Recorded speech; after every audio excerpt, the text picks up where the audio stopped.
Cassie's POV. Ang gabi ng burol ni Leandro, ang kapatid ni Sergio ay puno ng pait at mabigat na atmosfera. Ngunit para kay Cassie yun ang gabi ng kanyang pagising. Nakatayo siya sa isang madilim na sulok ng funeral parlor habang pinapanood ang kanyang asawa. Nakita niya kung paano titigan ni Sergio ang biyuda ni Leandro na si Monica. Hindi yun titig ng pakikiramay, yun ay titig ng matinding pangungulila at pagnanasa. Nang sugurin na isang galit na kamag-anak si Monica at takmang sasampalin to, kita niyang mabilis na humarang ang kanyang asawa. Tumunog ang malutong na sampal sa pisngi ni Sergio. Hindi man lamang siya kumarap sa nakita. Wala siyang naramdamang awa sa halip. Isang malalim na pagkasuklam ang nabuo sa kanyang puso. Ayos ka lang ba, Monica? Rinig niyang bulong ni Sergio habang ang boses ay puno ng emosyon na hindi nito kailanman ipinaramdam sa kanya. Doon, naintindihan na ni Cassie ang lahat. Kaya pala siya ang pinakasalan nito ay dahil siya ang safe option. Ako ang tahimik. Ako ang masunurin. Ako ang babaeng hindi magtatanong kahit madaling araw na itong umuwi. Akala mo ba, Sergio, habang buhay akong magiging anino mo? Bulong niya sa sarili habang dahan-dahang tinatanggal ang kanyang wedding ring sa ilalim ng kanyang itim na belo. Pagkatapos ng libing, bumalik sila sa kanilang mansyon na tila walang nangyari. Tulad ng dati, hindi siya kinausap ni Sergio. Dumiretso to sa bar at nagsali ng alak. Ang isip halatang nasa ibang tao. Cassie, ihanda mo ang gamit mo. Aalis ako bukas para sikasuhin ang mga naiwang negosyo ni Leandro. Isama mo na rin ang mga gamit ni Monica. Tutulungan ko siyang maglipad. Utos nito nang di man lang siya tinitingnan. Sige, tipid niyang sagot. Walang reklamo, walang tanong. Yan ang akala ni Sergio sa kapangyarihan nito. Ang pagsunod niya, ngunit sa itaas, sa loob ng kanilang silid, hindi damit ang nihanda niya. Nilabas niya ang isang brown envelope na 6 na buwan niya nang itinatago, ang divorce papers. Piniramahan niya yon ng walang panginig ang kamay. Sa tulong ng kanyang matalik na kaibigan sa isang abogado, naayos ang lahat sa ibang bansa kung saan sila unang nagpakasal. Technically, malaya na siya. Ang kailangan na lang niya ay ang pirma ni Sergio na nakuha niya noong nakaraang buwan sa gitna ng pagkalasing nito. Sa pag-aakalang, isa lamang itong business document. Iniwan niya ang dokumento sa ibabaw ng unan ng lalaki kasama ng susi ng bahay. Wala siyang dalang kahit ano na galing sa pera ng mga Ortiz. Ang dala lang niya ay ang kanyang talino, ang kanyang mga research notes at ang kanyang dangal. Sa kabilang banda, lumipas ang 2 taon. Sa isang laboratorio sa Switzerland, isang babaeng nakasuot ng white coat ang seryosong nakatingin sa microscope. Siya si Dr. Cassandra Esguera, malayo sa quiet Cassie na nakilala ng mga Ortiz. Dito, siya ay ginagalang. Dito, siya ang bida. Cassie, kailangan mo ring magpahinga. Isang baritono at malamig na boses ang bumasag sa kanyang konsentrasyon. Lumingon siya at ngumiti kay Simon, ang head researcher at ang lalaking dahan-dahang nagbukas ng kanyang puso. Si Simon ang nakakita sa kanya noong siya ay lugmok na lugmok pa sa sakit. Si Simon ang naniwala sa kanyang teorya tungkol sa isang bagong drug compound na maaaring lunas sa cancer. Malapit na to, Simon. Konting puwit na lang. Maliligtas na natin ang libo-libong tao. Anya rito. Hinawakan nito ang kanyang kamay. At pagkatapos niyan, ililigtas naman natin ang sarili mo mula sa nakaraan. Handa ka na bang bumalik sa Pilipinas para sa medical summit? Huminga siya ng malalim. Handa na ako. Hindi na akong babaeng tinalikuran nila. Ang Manila Diamond Hotel ay puno ng mga pinakamalalaking pangalan sa medisina, negosyo at politika. Ngunit ang bulong-bulungan ay nakatuon lamang sa isang tao, ang misteryosong doktor na nakatuklas ng miracle compound para sa advanced stage cancer. Sa kabilang dako ng hall nakatayo si Sergio Ortiz. May hawak siyang baso ng scotch. Ang kanyang mga mata ay pagod at may malalim na itim sa ilalim. Simula nang iwan siya ni Cassie 2 taon ang nakakaraan, tila nawala ng direksyon ang kanyang buhay. Ang kumpanyang minana niya ay unti-unting nalulunod sa utang at si Monica, ang babaeng inakala niyang mahal niya ay naging isang pabigat na puro luho lamang inaatubag. Seryo, nakita mo na ba ang guest of honor? Untag sa kanya ni Ginong Javier, isang business associate. Sabi nila Pilipina raw ito pero galing Switzerland. Napakatalino at napakaganda. Wala akong pakialam sa mga doktor, Javier. Nandito lang ako para maghanap ng investor. Malamig na sagot niya. Eksaktong pagkatapos ng kanyang pagsasalita, nawala ang mga pangunahing ilaw at isang spotlight ang tumama sa itaas ng grand staircase. Isang babae ang dahan-dahang bumaba. Nakasuot to ng isang gown na hapit sa kanyang hubog ng katawan. Ang dati mahaba at laging nakapusod na buhok, putol na ngayon hanggang balikat. Moderno, matapang at elegante. Kagad niyang nabitawan ang kanyang baso. Ang tunog ng nabasag na kristal ay nalunod sa malakas na palakpakan ng mga tao. Kasi, pabulong na sambit niya, hindi siya makapaniwala. Ang babaeng dati hindi makatingin sa kanya ng diretsyo, ang babaeng laging nakayoko at nagluluto ng kanyang hapunan ay ngayon tinitingala ng buong mundo. Naglakad si Cassie patungo sa podium nang may tiwala sa sarili. Bawat takbang niya ay tila sampal sa mukha ni Seryo. Nang magsimula siyang magsalita ang boses niya, di na ang mahinang tinig na pilit nagmamakaawa ng atensyon, kundi ito'y boses ng isang reyna. Success is not just about finding a cure for a disease. Panimula niya habang ang mga mata ay lumingon sa gawin ng dating asawa. Ngunit dumaan lamang to na tila ba isa siyang hangin. It is about finding the strength to remove the toxins in your life, be it a virus or a person who does not know your worth. Pagkatapos ng speech, dinumog siya ng mga reporters at pilit na sumingit sa Seryo. Cassie! Sigaw nito nang maabot ang kanyang braso. Mabilis sumarang ang mga bouncers ngunit tinaas niya ang kanyang kamay para patigilin ang mga to. Dahan-dahan siyang lumingon kay Seryo. Mr. Ortiz, bati niya habang walang emosyon. I believe we have nothing to talk about unless of course you are here to donate to my foundation. Anong Mr. Ortiz? Asawa mo ko, Cassie? Ano tong palabas na to? Bakit ka umalis ng walang pasabi at paano ka naging turo nito sa paligid? Naging ganito. Isang mapait na ngiti ang sumilay sa mga labi niya. Lumapit siya ng kaunti sa lalaki sapat na para maamoy nito ang kanyang mamahaling pabango. Isang amoy na hindi na pamilyar dito. Correction, Seryo. Ex-husband. Bulong na. Sapat na para silang dalawa lang ang makarinig. At ang Cassie na kilala mo, nawala na siya sa gabing pinili mong protektahan ng hipag mo kaysa sarili mong asawa. Ang kaharap mo ngayon ay ang babaeng nagpabagsak sa iyong ego na hindi gumagamit ng dahas. Bago pa makasagot si Seryo, isang matangkad at gwapong lalaki ang lumapit at humawak sa bewang niya, si Gabriel. Darling, the Minister of Health wants to have a word with you. Anito sabay tingin kay Seryo ng may mapanuring mata. And who is this gentleman? Isa lang yang kabanata ng nakaraan na nakalimutan ko ng sunugin, Gabriel. Sagot niya habang nakatingin ng diretsyo sa mata ng dating asawa. Tara na.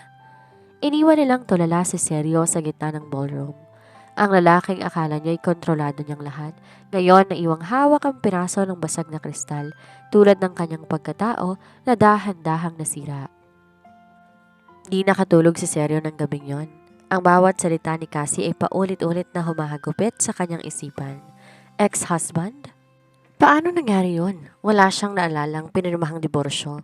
Wala siyang natanggap na tawag mula sa korte.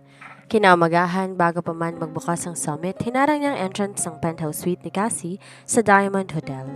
Hindi siya alis hanggat di niya nakukuhang sagot.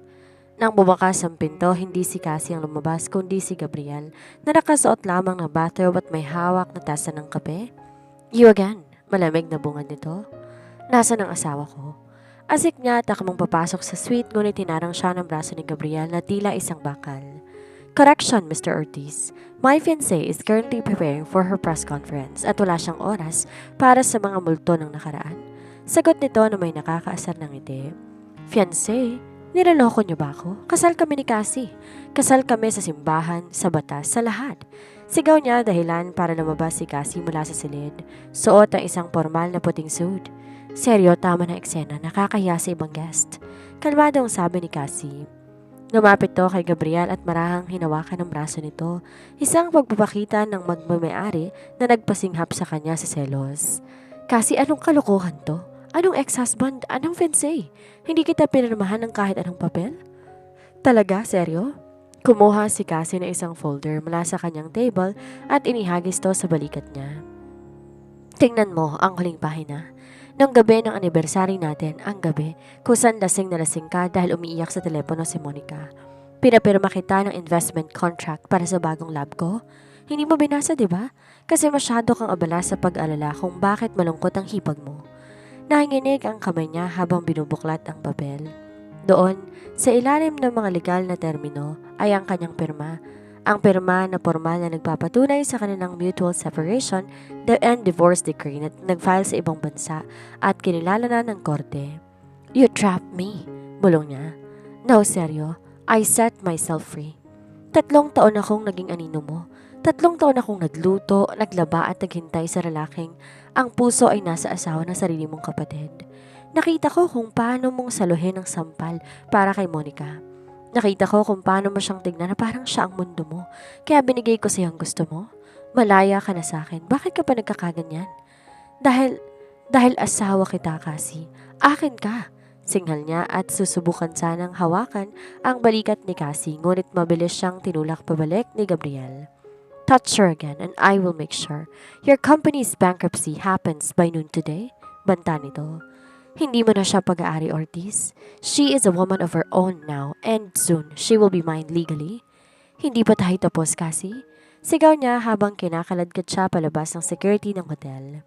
Hindi ako papayag na mapunta ka lang sa kung sino-sinong lalaki. Nang mawala si Sergio sa paningin nila, doon lamang huminga ng malalim si Cassie. Naramdaman niya ang panginginig ng kanyang mga tuhod. Ramdam ni Gabriel ang bigat ng loob ng dalaga kaya agad niya tong niyakap mula sa likuran. Ayos ka lang? Bulong nito. Ayos lang ako. Sagot niya at pilit na pinatatag ang boses. Akala ko masakit pa. Pero nung nakita ko siyang nagmamakaawa, wala na akong maramdaman kundi pagod. Gusto ko nang matapos to, Gabriel. Anya rito. Natatapos din to, mahal ko. Pero bagong lahat, kailangan muna nating harapin ang media at kailangan natin harapin si Monica. Balita ko pupunta siya rito. Hindi pa man natatapos ang bulong-bulungan ng engkwentro ni Sergio at Cassie sa lobby, isang bagong bagyo ang pumasok sa eksena, si Monica Ortiz. Nakasuot doon isang pulang gown na tila sumisigaw ng atensyon. Ang kanyang mukha puno ng kolorete na pilit tinatago ang inggit na namumuo sa kanyang mga mata. Cassandra, anong karapatan mong hiyain ang pamilya Ortiz sa harap ng media? Sigaw ni Monica habang papasok sa Grand Ballroom kung saan kasalukuyang nagaganap ang isang exclusive press conference. Huminto lahat habang ang mga kamera ay sabay-sabay na lumingon kay Monica. Si Cassie, sa gitna ng entablado kasama si Gabriel, ay nanatiling kalmado. Hindi siya natinag, sa halip uminom siya ng kaunting tubig at dahan-dahang tumayo. Monica, long time no see. Bati niya rito. Pamilya Ortiz? Akala ko ba bawal ang mga outsider dito? Base sa pagkakaalam ko, hindi ka na Ortiz dahil pumanaw na si Leandro at hindi ka magiging Ortiz sa pamamagitan ni Sergio dahil, well, divorce na kami. Namula si Monica sa galit. Lumapit siya sa gilid ng stage habang ang kanyang mga daliri ay nakaturo sa kanya. Wala kang utang na loob, kung di dahil kay Sergio naging basahan ka lang. Isang hamak na scholar na kinuha niya para maging asawa at ngayon, aakto ka na parang kusinong santo? Alam ng lahat na si Sergio ang nagpondo ng pag-aaral mo. Isang malakas sa tawa ang nagmula kay Gabriel, sapat para mapahiya si Monica. Funding? Miss Monica, baka gusto mong tignan ng bank records ng kumpanya ninyo. Anito habang may neon na projector sa likod. Lumabas doon ang mga legal na dokumento. Lahat ng tuition at research funds ni Dr. Esguera sa Switzerland ay galing sa sarili niyang mga grants at patents. In fact, ang kumpanya ni Sergio ang tumanggap ng $3 milyong mula sa isang silent partner. Noong nakaraang taon para hindi kayo ma-foreclose. Guess who the silent partner is? Nanlaki ang mga mata ni Monica at ang buong silid na puno ng bulungan. Hindi totoo yan. Si Sergio ang may pera. Si Sergio abala na sa pag-aayos ng mga luho mo, Monica. Pagpapatuloy niya habang bumababa sa stage para harapin to ng malapitan. Habang inuubos mo ang pera ng asawa ko, noon, abala ako sa pagbuo ng lunas ng magliligtas sa libo-libo. At alam mo ba kung anong harapin nitong malapitan? Ang pinakamasakit? Yung lunas na nadiskubre ko. Yun sana ang nagligtas kay Leandro kung di ka lang naging pabaya at mas inunang pakikipag-flirt kay Sergio kaysa sa pag-aalaga sa asawa mo'y sakit. Isang malakas sa sampal ang ginawan ni Monica sa kanya. Pero sa pagkakataong to, hindi si Sergio ang sumalo. Walang sumalo. Hinayaan niya na tamaan siya pero ang kanyang mukha hindi man lamang gumalaw. Sa halip, hinawakan niya ang kamay ni Monica at piniga ito ng gusto. Yan lang ba ang kaya mo? Bulong niya rito. The difference between us, Monica, is that you need a man to survive. I am the survival at dahil sinaktan mo ko, sa harap ng mga cameras na to, asahan mong demanda bukas ng umaga. Not just for assault but for the embezzlement you did in the Ortiz Foundation. Nabitawan ni Monica ang kanyang bag habang ang kanyang mukha ay naging putla na parang papel. Paano nalaman ni Cassie ang tungkol sa foundation? Umalis ka na bago pa kita ipakaladkad sa security? Utos ni Cassie. Huwag mong dungisan ang gabi ko ng amoy ng desperasyon. Umalis si Monica na umiyak at hiyang-hiya habang ang mga reporter ay mabilis na nagsusulat. Si Sergio na nanonood sa malayo hindi makagalaw. Nakita niya ang lahat. Nakita niya kung paano naging isang ganap na reyna ang babaeng binaliwala niya. Pero bago pa man siya makalapit muli kay Cassie, humarang si Gabriel at hinagkan si Cassie sa noo sa harap ng lahat. You handled that perfectly, my queen. Anito. Tapos na ang pagiging tahimik, Gabriel. Sagot niya habang nakatingin sa direksyon ni Sergio. Magsisimula pa lamang ang tunay na laro. Sa kabilang banda, gabi ng grand engagement party nina Cassie at Gabriel sa isang pribadong garden resort sa Baguio. Ang paligid na babalot ng mga puting rosas at kumukutitap na fairy lights. Isang paraisong kailanman na hindi naranasan ni Cassie nung kasal pa siya kay Sergio. Sa gitna ng kasiyahan, isang pamilyar na bulto ang pumasok ng walang imbitasyon. Si Sergio. Nakasuot ito ng gusot na suit, ang buhok ay magulo at ang amoy ng alak ay umahalo sa malamig na simoy ng hangin. Cassie, bulyaw nito, dahilan upang huminto ang quartet na tumutugtog ng malambing na musika. Hindi mo to pwedeng gawin sa akin. Hindi mo pwedeng ipakasal ang sarili mo sa ibang lalaki habang ako ay nagdurusa. Dahan-dahan siyang humarap habang hawak ang isang baso ng champagne. Seryo, mahiya ka naman sa sarili mo. Mahinahon ngunit maring sabi niya. Nandito ka sa isang pribadong pagtitipon. Umalis ka na bago pa kita ipakulong sa trespassing. Ipakulong? Pagkatapos ng lahat ng pinagsamahan natin. Humakbang si Sergio papalapit. Alam kong nagkamali ako. Nabulag ako kay Monica pero ikaw ang asawa ko kasi. Ikaw ang nag-aalaga sa akin tuwing may sakit ako. Ikaw ang naghihintay sa akin gabi-gabi. Sino bang lalaking to? Isang banyaga? Isang estranghero? Biglang humarang si Gabriel sa gitna nilang dalawa. Ang estrangherong tinutukoy mo, Ortiz, ay ang lalaking nakakita sa halaga ni Cassie nung tinuturing mo lang siyang mueble sa bahay mo, ani Gabriel dito. Hindi mo siya mahal. Mahal mo lang ang serbisyong binibigay niya sa'yo ng libre. Wala kang alam. Sigaw ni Sergio sabay birada na isang suntok kay Gabriel pero mabilis ang reflexes ng lalaki. Nasalon nito ang kamao ni Sergio at sa isang iglap na ikandado nito ang braso nito sa likuran. Napadaing sa sakit si Sergio habang nakadikit ang muka sa malamig na damuhan. Bitawan mo siya, Gabriel? Utos niya rito. Sumunod naman at binitawan ni Sergio ng dahan-dahang tumayo habang humihingal. Inisip ni Sergio na baka may awa pa si Cassie. Lumapit siya at lumuhod sa harap ng dalaga. Cassie, please, bigyan mo ako ng second chance. Kahit isang buwan lang, patutunayan ko sa iyo na kaya kitang mahalin na higit pa sa pagmamahal ko kay Monica. Gagawin kong lahat, ibibenta ko ang kumpanya, lalayo tayo, magsisimula tayo muli. Yan ang problema mo, Sergio. Putol niya rito. Iniisip mo pa rin ang pag-ibig tungkol sa'yo na kapag gusto mo, dapat makuha mo. Nung asawa mo ko, hindi mo man lang tinanong kung kumusta ang pangarap ko. Nung nalaman mong naging matagumpay ako, doon mo lang naisip na mahal mo pala ako? Hindi pag-ibig yan. Yan ay panghihinayang sa nawalang investment. Kinuha niya ang kanyang phone at may pinakitang video kay Sergio. Ito ay video mula sa security camera ng ospital nung gabing pumanaw ang kapatid nitong si Leandro. Doon, kitang-kita si Sergio na niyayakap at hinahagkan si Monica habang si Leandro ay nasa loob ng ICU at naghihingalo. Ito ang dahilan kung bakit kita iniwan. Malamig na sabi niya. Habang ang kapatid mo ay lumalaban para sa buhay niya. Abala ka naman sa pag-agaw sa asawa niya at ako. Nakatayo lang ako sa likod mo.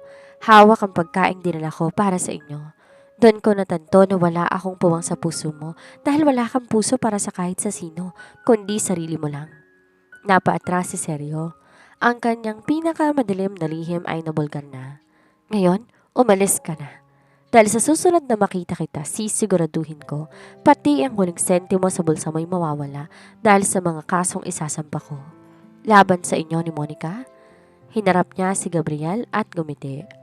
Let's continue the party, Gabriel. He is not worth our time.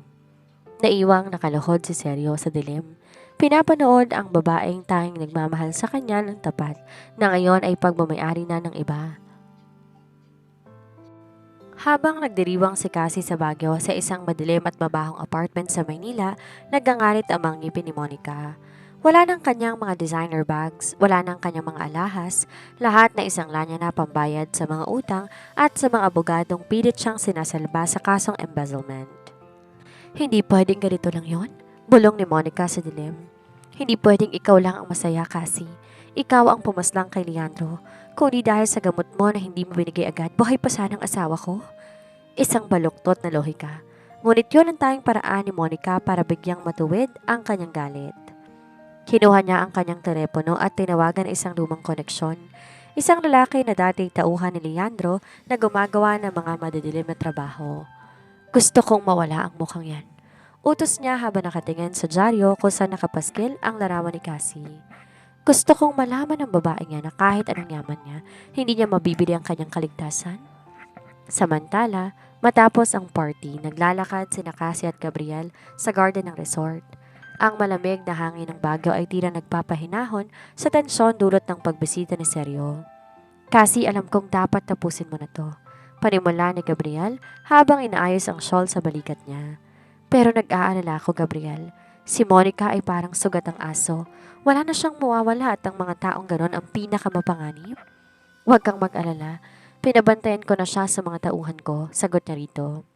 Bukod doon, bukas na ang formal na turnover ng Ortiz Pharmaceutical sa akin. Si Seryo ay tuluyan ng pinanamahan ng foreclosure. Wala na silang kapangyarihan. Ngunit bago pa makasagot si Gabriel, biglang nawala lahat ng ilaw sa paligid ng garden. Isang nakabibiging katahimikan ang bumalot na sinundan ng tunog na mabilis ng mga yabag sa damuhan. Gabriel! Sigaw niya nang maramdaman na may humablot sa kanyang braso mula sa likod. Cassie! Susubukan sana ni Gabriel na sumaklolo ngunit may tatlong lalaking armado ng baseball bat ang sumulpot mula sa mga puno at pinaghahampas ito. Isang matalim na bagay ang itinutok sa leeg niya. Huwag kang kikilos kung ayaw mong tapusin na kita rito. Boses ng isang lalaki. Maya-maya mula sa dilim lumabas si Monica. May hawak tong bote ng asido. Nanlilisik ang mata nito na tila nawala na sa katinoan. Tingnan natin kung mamahalin ka pa rin ng Gabriel mo kapag natunaw na ang magandang mukha mo. Cassie, anito habang tumatawa. 3 taon kang nagpanggap na perpektong asawa, pero ngayon gagawin kitang perpektong halimaw. Monica, itigil mo to. Mas lalo mo lang ilalagay ang sarili mo sa hukay. Sigaw niya at pilit na kumakawala sa mga lalaking humawak sa kanya. Wala akong pakialam sa hukay. Doon din naman ako pupunta. Tinaas ni Monica ang bote ng asido at handa nang itapon to sa mukha niya, ngunit sa isang di naasahang pagkakataon. Isang ilaw ng sasakyan ang biglang sumilaw sa kanila. Isang itim na SUV ang humarurot papasok sa garden at huminto sa pagitan nila ni Monica. Bumukas ang pinto, lumabas si Seryo. Mukhang mas lalo pang lumala ang lagay nito, pero sa pagkakataong to may dala na tong armas. Monica, bitawan mo yan. Seryo, ano to? Tinutulungan mo siya? Mulyaw ni Monica. Asawa mo ko, ako ang mahal mo? Hindi kita mahal, Monica. Ngayon ko lang naintindihan, ginamit mo lang ako para makuha ang yaman ni Leandro. At ngayon, pati ang buhay ni Cassie kukunin mo? Humakbang si Seryo papalapit habang ang armas ay nakatutok kay Monica. Bitawan mo ang asido o tutuluyan kita? Napatigil ang lahat. Ang tensyon ay tila isang kwentas na malapit ng maputol. Si Cassie nakatingin kay Seryo, ang lalaking minsan niyang minahal. Na ngayon ay handa ng pumaslang para sa kanya o baka para sa sariling konsensya nito. Seryo, wag, bulong niya. Kahit galit siya, ayaw niyang maging masamang tao ang ama ng pamilya na minsan niyang pinangarap. Seryo, akala mo ba kaya mo akong tapusin? Hamon ni Monica. Mahal mo ako, di ba? Sabi mo ako ang pangarap mo. Tapusin mo ako at habang buhay kong uusoy ginamulto ni Leandro. Tumahimik ka, sigaw ni Seryo. Maling-mali ako. Minahal ko ang isang ideya, Monica, pero ang totoong demonyo ay ikaw. Sa isang iglap na wala ng pasensya si Monica. Sa gitna ng kanyang pagkabaliw, mabilis niyang iminasiwas ang kamay na may hawak na bote ng asido patungo sa direksyon ni Cassie. Mawala ka na, Cassie. Hindi. Hindi ang putok ng armas ang nangibabaw, kundi ang isang mabilis na pagharang. Binitawan ni Seryo ang armas at buong katawan na tumalon sa harap ni Cassie. Isang nakakapanghilakbot na tili ang bumasag sa katahimikan ng gabi, ngunit hindi niya yon sigaw. Yon ay tili ni Seryo. Ang asido hindi tumama sa mukha niya, bagkos lahat ng laso ng likidong iyon kumalat sa mukha at dibdib ni Seryo na nagsilbing kalasan niya. Seryo! Sigaw niya. Napaluhod siya habang hawak ang nangihinang katawan ng dating asawa na nagsisimulang umusok ang balat dahil sa bagsik ng kemikal. Si Monica, na tila nagising sa katotohanan ng kanyang ginawa, ay napaatras. Hindi, Seryo, hindi ikaw ang dapat.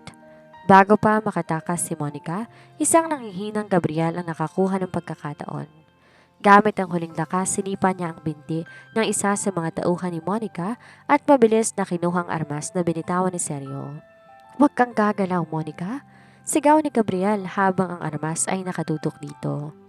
Kasabay nito ang pagdating ng mga pulis na kanina pa pilat tinatawagan ng security ng resort.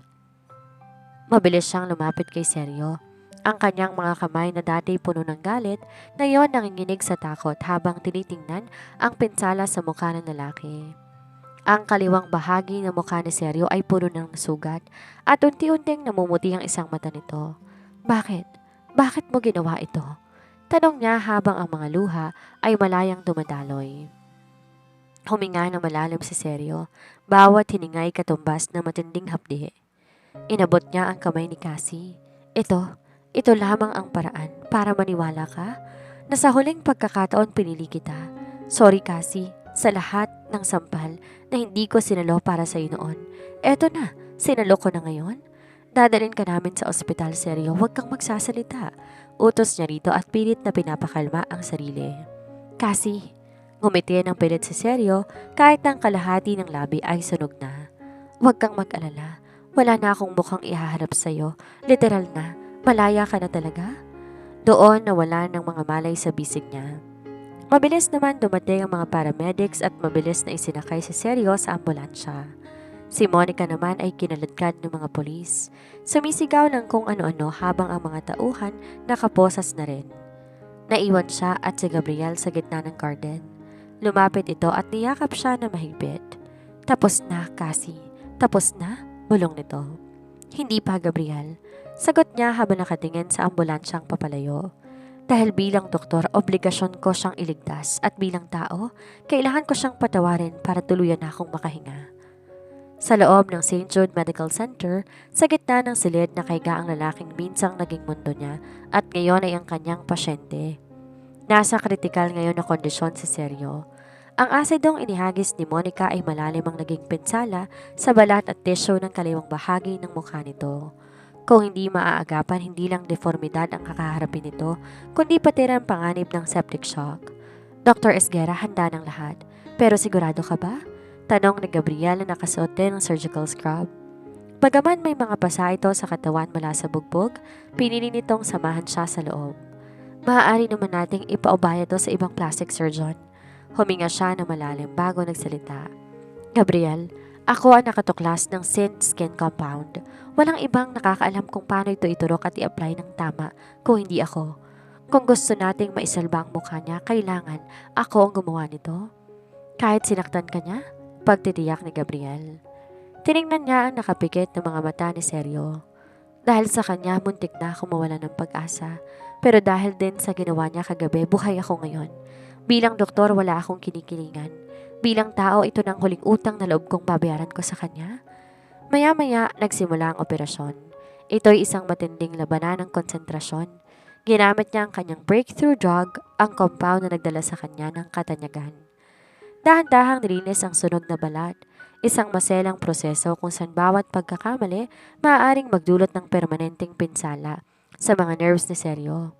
Sa bawat gamit niya ng scalpel, naaalala niya ang mga gabing umiiyak siya sa kusina habang hinihintay na umuwi si Seryo. Naaalala niya ang sakit na makita niyang pinoprotektahan nito si Monica. Pero habang tumatagal ang operasyon, ang galit na iyon ay dahan-dahang napapalitan ng isang uri ng pagtanggap. Blood pressure is dropping, sigaw na isang nurse. Steady, utos niya rito. Prepare the epinephrine. Seryo, wag kang bibitiw. Hindi kita ililigtas para lang pumanaw sa mesa ko. 4 na oras ang lumipas at sa wakas, nasira niya ang huling tahi. Ang bagong compound ay nagsisimula ng kumapit sa balat ni Seryo. Hindi ito magiging perpekto agad, ngunit sa tulong ng teknolohiya niya malaki ang posibilidad na bumalik ang dati nitong anyo nang walang bakas ng peklat. Lumabas siya ng operating room na pagod na pagod. Nadatan niya sa hallway ang mga pulis at ang kanyang abogado. Doktora, may update na kami tungkol kay Monica Ortiz, ana ng investigador. Sa gitna ng interogasyon, bumigay ng isa sa mga tauhan niya. Hindi lang assault ang kaso niya. May ebidensya na kami na dahan-dahan itong nilalason si Leandro Ortiz gamit ang arsenic bago pa man ito pumanaw. At ang asidong ginamit niya kagabi, binili niya yon gamit ang pera ng foundation. Kagad siyang napahawak sa pader. Alam niya na masama si Monica pero kailangan niyang harapin ang katotohanan na ang babaeng pinag-aalalan niya ng dangal at pamilya ay ang mismong pumaslang sa kapatid nito. Lumingon siya sa bintana ng ICU kung saan nakahiga si Seryo. Sa tabi niya lumapit si Gabriel at inakbayan siya. You are a hero, Cassie. No, Gabriel. I am just a woman who finally closed a very long, very painful chapter of her life. Bukas pagising ni Seryo tapos na lahat ng koneksyon namin. Sa kabilang banda. 3 araw ang lumipas bago tuluyang imulat ni Seryo ang kanyang mga mata. Ang unang bumungad sa kanya ay ang maputing kisame ng ospital. Masakit ang bawat galaw ng kanyang mukha, tila may libo-libong karayom na nakatusok dito. Huwag kang magpumilit na bumangon, Seryo. Isang pamilyar na boses ang narinig niya mula sa gilid. Lumingon siya at nakita si Cassie. Wala na tong suot na surgical gown. Nakasuot na ito ng kanyang formal na damit, doktor. Sa likod nito nakatayo si Gabriel na tila isang anino na hindi humiwalay sa dalaga. Cassie, ang mukha ko? Matagumpay ang operasyon. Direktang sagot ni Cassie. Nilapit niya ang isang salamin sa harap ni Seryo. Ang kalahati ng mukha nito ay nababalot pa ng manipis na transparent bandage. Ngunit makikita sa ilalim noon ang bagong tissue na nabuo. Niligtas ka ng sarili kong impensyon. Hindi ka magkakaroon ng peklat, Seryo. Bibigyan kita ng bagong mukha. Napapikit si Seryo. Ang luha ay dumaloy mula sa kanyang mga mata na hindi napinsala. Bakit? Bakit mo pa ako iniligtas? Pagkatapos ng lahat ng ginawa ko sa'yo, mas pipiliin ko pang mawala kaysang mabuhay na may utang na loob sa'yo. Anito sa kanya. Niligtas kita dahil yun ang tungkulin ko. At dahil gusto kong mabuhay ka para harapin ang mga kasalanan mo. Hindi lang sa akin, Seryo, kundi sa kapatid mo. Kita niyang natigilan ang lalaki. Anong ibig mong sabihin? Dito na pumasok ang isang polis na kanina pang naghihintay sa labas. May dala tong tablet at pinakita kay Seryo ang mga video at dokumento ng investigasyon. Mr. Ortiz, nasa kustodiya na namin si Monica. Inamin na ng kanyang mga kasabwat ang lahat. Si Monica ay dahan-dahang naglagay ng arsenic sa pagkain ni Leandro sa loob ng 6 na buwan bago ito inatake sa puso. Ang asidong isinabog niya sa inyo, plano niya talagang gamitin para burahin ang lahat ng saksi sa kanyang mga pagnanakaw sa kumpanya ninyo. Tila gumuho ang mundo ni Seryo. Ang babaeng pinag-alangan niya ng kanyang dangal. Ang babaeng naging dahilan kung bakit niya binaliwala ang kanyang asawa ay ang mismong pumaslang sa kanyang kapatid. Hindi totoo yan. Mahal ako ni Monica. Pagtanggi ni Seryo, ngunit ang kanyang boses ay puno ng pag-aalinlangan. Mahal ka niya dahil ikaw ang susunod na tagapagmana ng Ortiz Pharmaceuticals, dagdag ni Cassie. Nang pumanaw si Leandro, ikaw ang naging ATM niya at nang makuha ko ang kumpanya niyo, naging basura ka na sa kanya?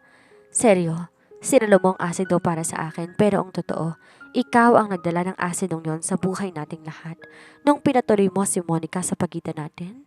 Humagulhol si Seryo, isang hagulhol na isang lalaking nawalan ng lahat, yaman, pamilya at pagkatao. Patawarin mo ako, Cassie. Patawarin mo ako. Lumuhod siya, tinawakan ng kamay nito, hindi bilang asawa kundi bilang isang tao na nagpaalam na. Pinapatawad kita, Seryo. Hindi dahil karapat-dapat ka, kundi dahil ayoko nang magdala pa ng bigat sa puso ko habang nagsisimula ako ng bagong buhay kasama si Gabriel. Maliwanag na ngunit pinal na sabi niya. Aalis na ba kayo? Tanong nito habang nakatingin sa magkahawak kamay nila ni Gabriel. Oo, ang kasal namin ay sa susunod na buwan sa Switzerland. Doon na namin kami maninirahan, sagot ni Gabriel. Ang kumpanya mo, binenta na ni Cassie ang shares niya sa isang board of trustees na magpapatakbo nito ng maayos. Ang perang nakuha niya ay tinayo ng mga foundation para sa mga biktima ng domestic abuse. Sa pangalan mo ipapangalan ng foundation bilang huling hiling niya. Di na nakapagsalita ang lalaki. Pinanood niya lang kaming dalawa ni Gabriel habang dahan-dahan lumalabas ng pinto. Sa huling pagkakataon, lumingon siyang muli dito. Huwag mong sayangin ang buhay na binigay ko sa iyo, Seryo. Magbago ka. Nang magsara ang pinto, naiwan si Seryo sa katahimikan ng puting silid. Malaya na ang kanyang mukha mula sa sugat, pero ang kanyang kaluluwa ay habang buhay ng may marka ng pagsisisi. Isang linggo matapos ang operasyon ni Seryo, habang abala si Cassie sa pag-ayos ng kanyang mga gamit para sa paglipad patungong Switzerland. Isang matandang abogado ang bumisita sa kanya, si Attorney Villafuerte, ang personal na abogado ng yumaong si Leandro Ortiz. Doktora, pasensya na sa abala, panimula ng matanda. May tagubilin si Leandro bago siya pumanaw. Sabi niya ibigay ko lang to sa'yo kapag malaya ka na. Nung narinig ko ang balita tungkol sa inyo ni Seryo, alam kong ito na ang tamang oras. Inabot ni Attorney Villafuerte ang isang maliit na digital voice recorder at isang sulat na may selyo ng pamilya Ortiz. Pag-alis ng abogado nanginginig ang kamay, binuksan niya ang recorder habang nasa tabi niya si Gabriel. Cassie, kung narinig mo to malamang, wala na ako. Patawarin mo ako. Alam ko ang tungkol sa relasyon nila. Nina Seryo at Monica, alam ko na. Noon pa? Hindi ko lang sinabi sa'yo dahil natatakot ako na baka madamay ka sa panganib. Alam ko kung anong kayang gawin ni Monica, pero gusto kong malaman mo, bago ko mawala, ginawa ko to dahil ikaw lang ang tanging artist na may malinis na puso. Gamitin mo yon para palayain mong sarili mo. Ang recording ay natapos sa isang mabigat na ubo at huling salita ni Leandro.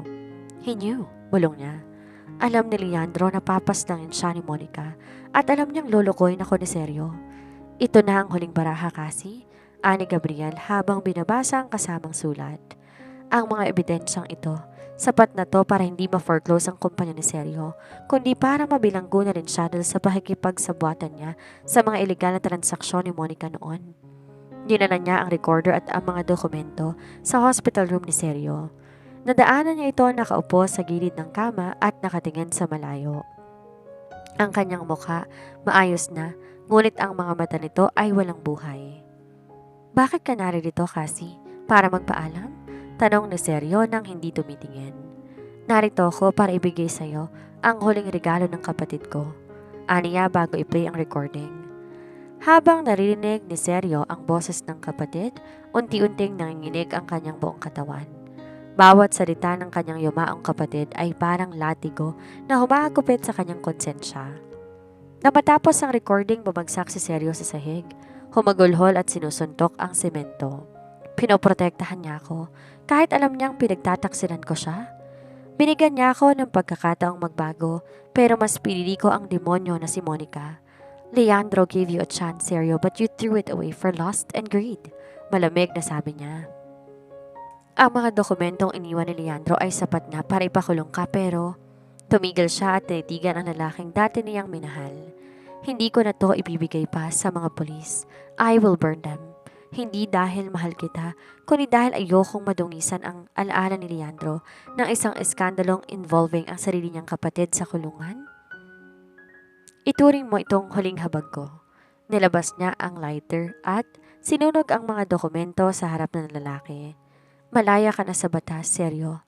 Pero habang buhay kang magiging bilanggo ng sarili mong konsensya, bawat hininga mo, maalala mong buhay mo nang dahil sa akin. At malaya ka dahil sa kapatid na ipinagkanalo mo. Tumalikod na siya. Sa labas ng pinto, naghihintay si Gabriel. Sa bawat paghakbang niya palayo sa kwartong iyon ay naramdaman niya ang paggaan ng kanyang mundo. Ang anino ng nakaraan tuluyan ng natunaw sa liwanag ng kanyang bagong simula. Habang nasa VIP lounge na airport, tahimik na naghihintay sila ni Gabriel para sa kanilang flight papuntang Switzerland. Habang hawak niya ang kanyang passport, ang kanyang puso ay magaan sa kaalamang iiwan niya ng lahat ng pait sa lupaing ito. Sigurado ka na ba sa lahat? Tanong ni Gabriel habang hinahaplos ang likod ng kamay niya. Wala ka bang nakalimutan? Wala na, Gabriel. Ang tanging dala ko lang ay ang hinaharap natin. Sagot niya ng may matamis na ngiti, ngunit ang katahimikan binalot ng tensyon nang biglang magkagulo sa labas ng lounge. Narinig ang mga sigaw ng gwardya at ang tunog ng mabilis na pagtakbo. Bago pa man makatayo si Gabriel, bumukas ang pinto. Pumasok ang isang babaeng hindi agad makikilala, si Monica, pero hindi na to ang reyna na mayroong pulang gown.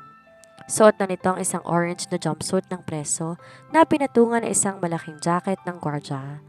Ang mukha nito ay puno ng galos at mayroong hawak na piraso ng basag na bote na nakatutok sa leeg ng isang takot na airport staff. Cassie, hiyaw ni Monica. Akala mo ba ganun lang kadaling takasan ng lahat? Kung hindi ako magiging masaya, walang sino man sa inyo magiging masaya. Mabilis na tumayo si Gabriel at humarang sa harapan niya. Monica, bitawan mong babaeng yan. Paano ka nakatakas? Ang pera, Gabriel. Ang perang tinago ko bago pa ninyo makuha ang kumpanya. Binayaran kong lahat para lang makalabas sa impyernong yon. Ngunit kahit isang oras lang, isang oras para tapusin ang dapat kong tinapos sa Baguio. Monica, itigil mo na to. Matapang na sabi niya. Lumabas siya mula sa likod ni Gabriel. Tingnan mo nga ang sarili mo. Wala kang makukuha sa akin. Wala na si Leandro. Durog na si Sergio at ako ay malaya na. Bakit di mo na lang tanggapin ang pagkatalo mo? Pagkatalo? Hindi ako talo. Tinulak ni Monica ang bihag at mabilis na sumugod sa kanya habang hawak ang matalim na bote. Sa gitna ng kaguluhan, isang pamilyar na bulto ang biglang humarang mula sa gilid. Si Sergio. Sinundan pala na Sergio sa airport, hindi para guluhin sila kundi para magpaalam ng maayos mula sa malayo. Nang makita niya ang paglusob ni Monica, hindi siya nag-atubili. Sinilubong ni Sergio ang mga pagsugod ni Monica. Tumusok ang basag na bote sa balikat nito at sa pagkakataong to, di na nagdalawang isip pa ang mga pulis. 3 kalabit ng taser ang tumama kay Monica, dahilan para mangisay ito sa sahig at tuluyan nang mawala ng malay. Seryo! Sigaw niya. Lumapit siya at sinalo ang lalaki. Nandito na naman ako, sa sahig. Pilit na biro ni Seryo habang umaagos ang pulang likido sa kanyang damit. Bakit mo ginawa to, Seryo? Tanong niya. Ang boses ay puno ng halo-halong emosyon. Dahil ito lamang ang tanging bagay na magagawa ko para sa iyo na hindi na tungkol sa akin. Gusto kong ang huling alaala mo sa akin ay hindi ang lalaking nanakit sa iyo, kundi ang lalaking sa wakas natutong magmahal ng tama. Anito na ikinaiyak niya. Maya-maya pa dumating ang mga medical team ng airport habang sinasakay si Sergio sa stretcher. Tumingin siya sa huling pagkakataon kay Cassie. Isang tango na nagpapakawala ang binigay ni Cassie sa kanya. Isang pagpapatawad na di na kailangan pa ng salita. Tara na, Cassie, bulong ni Gabriel. The plane is waiting. Gustuhin man niyang matagal kahit sandali para masamahan si Sergio sa ospital. Ay hindi niya na nagawa. Naglakad sila patungo sa boarding gate. Sa bawat takbang naramdaman ni Cassie na ang bigat ng nakaraang 3 taon ay tuluyan nang naiwan sa sahig ng airport na yon. Pagkatapos sila sa eroplano ay sumandal siya sa balikat ni Gabriel habang unti-unting umaangat ang eroplano. Mula sa bintana nakita niya ang unti-unting pagliit ng lungsod. Ang lahat ng gulo, ang lahat ng dugo at ang lahat ng luha ay nasa ibaba na. Sa harap nila ay ang malawak na asul na langit ng Switzerland, ang lugar kung saan siya ay hindi na quiet Cassie, kundi isang babaeng buo, mahal at malaya. 6 na buwan ang mabilis na lumipas, malayo sa mainit at magulong kalsada ng Maynila, ang katahimikan ng Lucerne, Switzerland ang kanilang kanlungan ni Cassie. Dito ang tayong maririnig ay ang banayad na paghampas ng tubig sa lawa at ang malamyo sa tugtog ng piano mula sa kanilang bagong tahanan. Si Dr. Cassandra Esguera at Gabriel. Bagaman di pa sila opisyal na kasal ay kinikilala na bilang isa sa mga pinakahusay na siyentipiko sa Europa. Ang kanyang laboratorio sa Zurich ay naging sentro ng pag-asa para sa maraming pasyente. Ngunit sa likod ng puting coat at ng mga microscope, si Cassie ay isang babaeng natututo ng muling tumawa ng totoo. Nakatanggap ako ng balita mula sa Pilipinas. Ani Gabriel, habang papasok sa kanilang terrace, dala ang 2 tasa ng mainit na tsokolate. Kinuha niyang isang tasa at tiningnan si Gabriel. Tungkol ba kay Monica? Tumango ito. Habang buhay na pagkabilanggo, wala nang piyansa. Ang huling balita, nilipat siya sa isang mental facility sa loob ng kulungan dahil tuluyan ang nawala sa sarili. Paulit-ulit daw tinatawag ang pangalan ni Leandro, humihingi ng tawad. Huminga siya ng malalim. Wala siyang nararamdamang tuwa, tanging isang malalim na buntong hininga ng pagwawakas. At si Sergio, inabot ni Gabriel ang isang store. Nagpadala siya ng sulat. Di niya alam ang saktong address natin kaya ipinasa niya ito sa abogado mo. Kaagad niyang binuksan ang sobre. Cassie, narinig ko ang tungkol sa tagumpay mo sa bagong compound. Hindi na ako nagulat. Lagi kitang minamaliit noon pero ngayon, ang buong mundo na ang nagsasabing ikaw ang pinakamahalagang tao sa henerasyong ito. Maayos na rin ang mukha ko. Salamat sa kamay mo. Pero ang puso ko'y dahan-dahan ko pang binubuo. Nagtatrabaho ko ngayon sa isang foundation para sa mga batang biktima ng karahasan. Maliit lang kinikita pero ito ang unang pagkakataon na nakatulog ako na mahimbing. Di ako humihingi ng tawad muli dahil alam kong binigay mo na yon. Salamat sa pangalawang buhay. Maging masaya ka sana, Cassie. Higit kanino man ikaw ang karapat-dapat doon. Nang matapos basahin ang sulat, naramdaman niya ang pagpatak na isang butil ng luha sa papel. Hindi to luha ng sakit kundi luha ng ganap na pagpapakawala. Tinabi niya ang sulat at tumingin sa malawak na Alps na nababalutan ng niebe. Ayos ka lang ba? Tanong ni Gabriel. Oo, anya rito. Sabay sandal sa matikas na balikat ni Gabriel. Sa tingin ko, ito na ang huling piraso ng puzzle. Ngayon, handa na akong maging asawa mo nang walang anumang multo na nakasunod sa atin. Handang-handa na rin ako, Cassie. Nakangiting sabi ni Gabriel. Ang lahat ay handa na para sa susunod na linggo. Ang chapel sa tabi ng lawa, ang mga puting bulaklak at ang buong buhay na iniaalay ko sa iyo. Sa gabing yon, hindi niya na naginip si Cassie ng tungkol sa mga sigaw ng asido o pagtataksil. Nanaginip siya na isang malawak na bukid ng mga bulaklak kung saan siya ay tumatakbo ng malaya, walang humahabol at walang pumipigil. Ang dating quiet Cassie na masunurin at madaling kontrolin ay tuluyan ng napalitan ng isang Cassandra na may boses, may dangal at may kakayahang magmahal ng hindi sinasakripisyo ang sarili. Wedding Day. Ang umaga sa Lake Lucerne ay tila isang painting na binuhay ng tadhana. Ang simoy ng hangin ay may manghalong bango ng mga edelweiss at lamig ng yelo mula sa bundok. Ngunit sa loob ng isang pribadong villa, ang tensyon ay hindi mula sa takot, kundi mula sa nag-uumapaw na kaba at kagalakan. Nakatayo si Cassie sa harap ng isang tambuhalang salamin. Ang suot niyang gown ay likha ng isang tanyag na Filipino designer, isang obra maestra na yari sa pinong-pinyang silk at pinalamutian ng kristal na tila mga butil ng hamog. Wala nang bakas ng quiet Cassie na laging nakayuko. Ang babaeng nasa salamin ay may tinig na kasing linaw ng kristal at tindig na kasing tatag ng nara. Doktora, handa na pong lahat, wika ng kanyang assistant. Lumabas siya at sumakay sa isang vintage na bangka na magdadala sa kanya sa kabilang panig ng lawa kung saan matatagpuan ang maliit na kapilya. Habang dahan-dahang bumabagtas ang bangka sa asul na tubig, naalala niya ng lahat.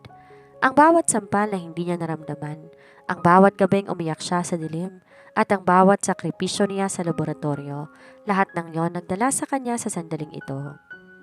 Pagdating sa kapilya, bumukas ang pinto ng dambuhalang pintong kahoy. Ang musika ng Canon ND ay umalingaw-ngaw. Doon, sa dulo ng altar ay nakatayo si Gabriel. Ang mga matay nangingirit ang luha habang pinapanood ang paglakad niya. Sa gitna ng seremonya, bagong kanilang mga panata, isang hindi inaasahang sorpresa ang naganap. Isang video message ang ipinalabas sa malaking screen sa gilid ng kapilya. Ito'y mula sa mga batang pasyente niya sa Pilipinas, ang mga batang nakaligtas sa cancer dahil sa kanyang imbensyon. Salamat po, Dr. Cassie. Binigyan niyo po kami ng bukas. Sabay-sabay pang sigaw ng mga bata at doon tuluyan ang bumuhos ang mga luha niya. Hindi dahil sa pait ng nakaraan, kundi dahil sa pait ng kanyang tagumpay. Maya-maya, hinarap siya ni Gabriel, hinawakan ang kanyang mga kamay at nagsimulang bigkasin ang kanyang panata. Cassandra, hindi kita pinili dahil kailangan mo ng tagapagligtas. Pinili kita dahil sa gitna ng iyong pagkabasag, ikaw ang naturo sa akin kung paano maging matatag. Pinapangako ko mula sa araw na to, ang boses mo hindi na waling mabubura. I will be the wind beneath your wings and the ground beneath your feet. In this life and the next, it's always you. Gabriel, 3 taon akong nawala sa sarili ko pero sa piling mo, nahanap ko isang Cassandra na hindi ko akalaing umiiral. Salamat sa pagmamahal na hindi mapang alipin, kundi mapagpalaya. I am no longer defined by the man who left me, but by the love that chose to stay. Matapos ang kanilang vows ay muling nagsalita ang pari. I now pronounce you husband and wife. Ang hagkan sa sumunod ay hindi lang selyo ng kanilang kasal. Ito'y simbolo ng tagumpay laban sa lahat na mapang-aping puwersa sa kanilang buhay. Matapos ang seremonya, lumabas ang mag-asawa sa ilalim ng ulan ng mga puting petals. Sa labas, naghihintay ang mga reporters mula sa iba't ibang bansa. Ngunit bago pa sila makalapit, isang huling balita ang dumating sa phone ni Cassie, ang Ortiz Pharmaceuticals. Sa ilalim ng bagong Board of Trustees ay formal nang naging Esguerra Gabriel Global Research Institute. Ang huling bakas ng pangalang Ortiz sa kanyang karera, tuluyan nang napalitan ng kanyang sariling pangalan. Sa resepsyon na ginanap sa gilid ng lawa, tinaas ni Gabriel ang kanyang braso. To my wife, the woman who conquered the world while the world was trying to break her. Anito at sabay nilang ininom ang laman ng baso habang sumasayaw sila sa ilalim ng bituin ng Switzerland. Nakita niya sa malayo ang isang bituin na tila kumikislap ng mas matindi. Tila isang pagbati mula kay Leandro. Si Sergio ay naging bahagi na lamang na isang malungkot na alaala na wala ng kapangyarihan at si Monica ay isa na lamang babala ng karma at si Cassie, siyang reyna ng kanyang sariling kapalaran. Dahan-dahan siyang sumandal sa balikat ni Gabriel, pinikit ang kanyang mga mata. Sa wakas, ang quiet wife ay nanahimik na, hindi dahil sa takot kundi dahil sa ganap na kapayapaan. Special chapter, ang tagpo sa labas ng frame. 5 taon matapos ang kasal. Sa isang maliit na bayan sa Bicol, malayo sa karangyaan ng Makati at sa lamig ng Switzerland, isang lalaki ang tahimik na naglalakad patungo sa isang pampublikong paaralan. May dala siyang mga kahon ng gamot at mga bitamina. Ang lalaking ito ay si Sergio. Ang kanyang mukha maayos na ngunit may mga linya na sa kanyang noo na dala ng tunay na pagtatrabaho. Wala na siyang suot na mamahaling gamit. Tanging suot niya isang simpleng t-shirt at maong. Kuya Sergio, nandito na po ang mga supplies, sigaw ng mga bata. Ngumiti si Sergio. Ito na ang kanyang buhay ngayon. Pagkatapos niyang ibenta lahat na natitirang ari-arian na hindi nakuha ng bangko, itinayo niya ang Leandro's Legacy Fund. Hindi ito malaking kumpanya, kundi isang maliit na foundation na tumutulong sa mga may sakit sa malalayong lalawigan. Naupo siya sa isang bench at kinuha isang lumang dyaryo. Sa front page, nakita niya ang larawan ni Cassie. Kasama nito si Gabriel at ang 2 nitong anak, isang lalaki at isang babae. Si Cassie ay pinarangalan bilang Nobel Prize nominee para sa kanyang patuloy na pananaliksik sa medisina. Ang ganda pa rin niya, bulong na seryo sa sarili. Walang pait sa kanyang boses at tanging paghanga na lamang. Alam niya na sa mundong ito may mga taong sadyang nilikha para magningning at may mga taong kailangan na dumaan sa dilim para matutong rumespeto sa liwanag. Samantala, sa Switzerland, isang malaking pagtitipon ang nagaganap sa hardin ng mga Lawson. Mami, what's this flower called Quiet Lily?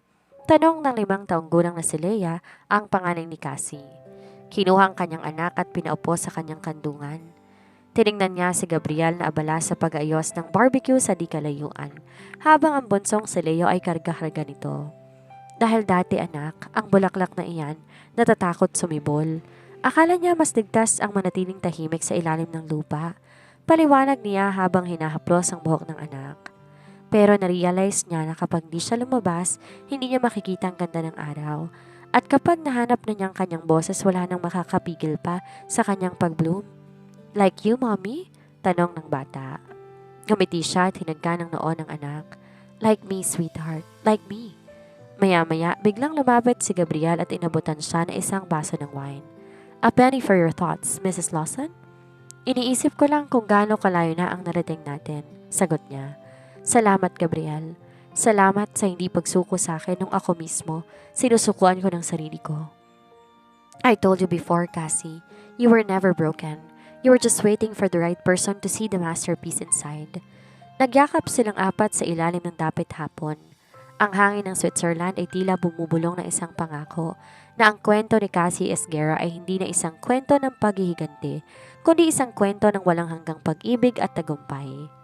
Sa malayo, ang anino ng nakaraan ay tuluyan ng napawi. Ang quiet wife wala na dahil ang kasalukuyan ay puno ng awit, tawa at isang pag-ibig na kailanman ay hindi na magiging tahimik. Aral ng kwento. Ang iyong halaga ay hindi nakadepende sa kung paano ka tinatrato ng ibang tao. Pinatunayan ni Cassie na ang pinakamabagsik na ganti sa mga taong minaliit at niloko ka ay hindi ang pakikipag-away, kundi ang pag-alis ng tahimik. Pagtatagumpay sa sariling pagsisikap at pagiging masaya. Pinapaalala nito na kapag pinapahalagan mo ang iyong sarili at pinili mong lumaya mula sa maling tao, doon lamang magbubukas ang pinto para sa tunay na tagumpay at sa pag-ibig na karapat-dapat para sa iyo. Dito na po nagtatapos ang kwento ni na Victoria at Armando. Maraming salamat po sa lahat ng mga nakinig at sumuporta. Sana po patuloy niyo pa rin suportahan ang mga susunod kong story. Thank you po and keep safe everyone.